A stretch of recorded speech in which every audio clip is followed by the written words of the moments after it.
গিয়েছিলাম একটু আশ্রমে, কোনোদিনও যাওয়া হয় না। আমাদের জেলার পার্শ্ববর্তী জেলা মালদা জেলা।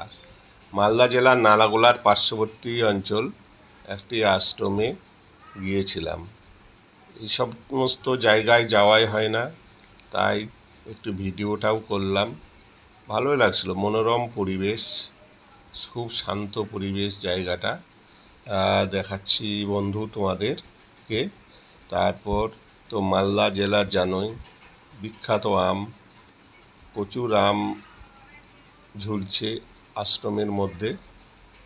জায়গাটা খুবই ভালো, খুবই শান্ত এবং মনোরম পরিবেশ। আর তো আম গাছ আছেই, মালদা জেলার বিখ্যাত আম।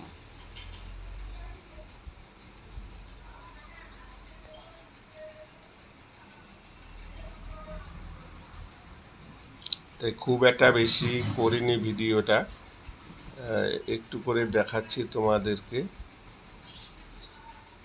তাই এইখানেই শেষ করলাম ভিডিওটা।